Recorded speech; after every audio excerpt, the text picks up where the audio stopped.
it's in the second phase that the really big questions and deal have to be confronted. Effectively, the continuation of the ceasefire, Israeli withdrawal, and what amounts to a permanent end of the conflict. On the eve of that presidential inauguration, the global picture Donald Trump will inherit is already changing as the ceasefire has finally come into being between Israel and Hamas this morning. Israel had already been complaining that Hamas was not living up to its side of the agreement.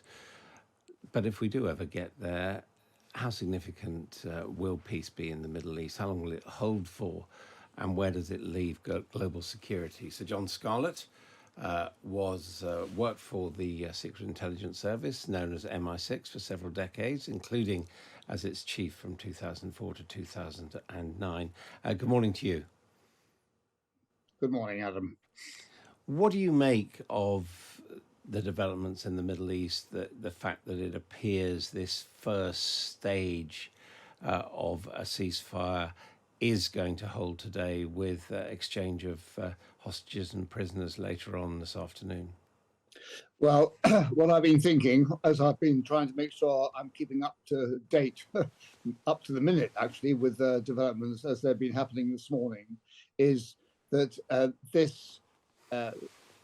what's been happening this morning and the delays and so on just reminds us how complicated this situation is, and how complicated, therefore, the management of the ceasefire into the weeks ahead is going to be.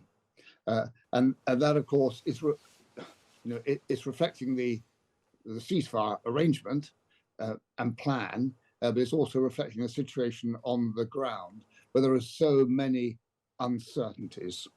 And one could go through the list of uncertainties, but it's also an indication as to why the structure of the ceasefire deal, which was announced last Wednesday, is as it is. I mean, it is, as people have reminded us quite rightly, based upon the plan put forward last May, so a long time ago, by still President Biden, and who can definitely claim credit for that. But then it's been sharpened up since. The pace has been sharpened up significantly since December because of the wider political events across the region, probably. And then very recently, because of the pressure on Prime Minister Netanyahu, which seems to have been placed by President-elect Trump, who can also take credit for that. So, very interesting example, of course, of collaboration between the two presidents.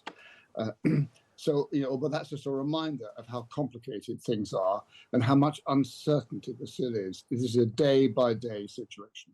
How likely do you think it is that there could be a resumption of full military hostilities by Israel after this first period?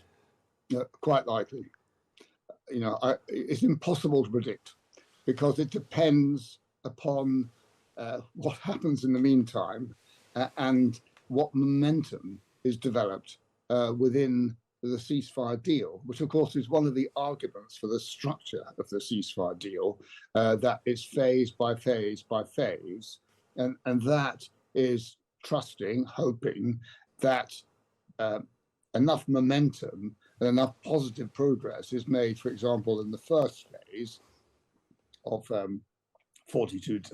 6 weeks, 42 days, which then enables the second phase to really take effect. And of course, it's in the second phase that the really big questions and deal have to be confronted.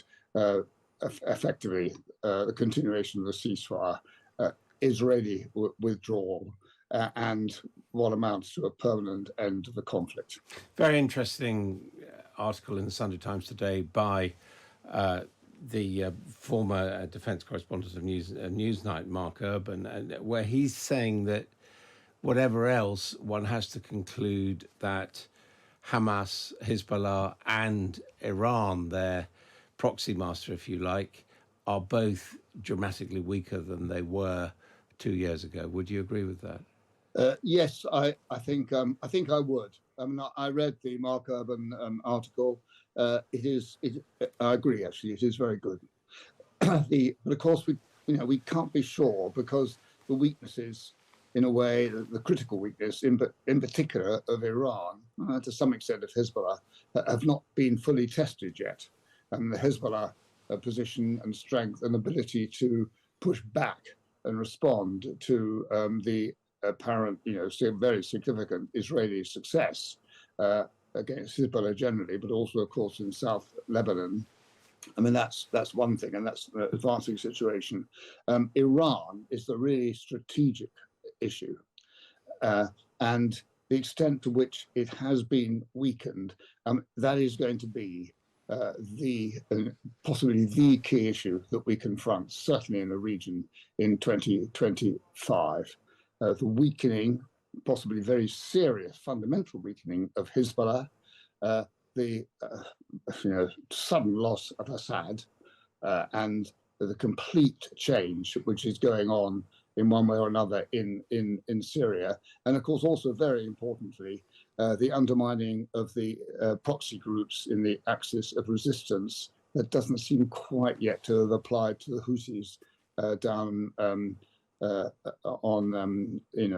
Yemen and so on, and the shipping attacks there which are continuing. But otherwise, there's significant weakening of the axis of resistance, and all these points, all been weapons for Iran and part of Iran's strategic positioning, as they would see it, defensive positioning, and that's changed very importantly, possibly fundamentally. I mean, we will see, but there is a clear sense that Iran itself feels exposed and weakened in a way that it didn't until the second half of last year. And I would include in that the successful Israeli attacks on 26th of October. There's also the possibility, is there, perhaps, that if Iran responds defiantly, perhaps for domestic reasons, the regime responds defiantly and presses ahead with its nuclear program, do you think it's likely that there could be an American-backed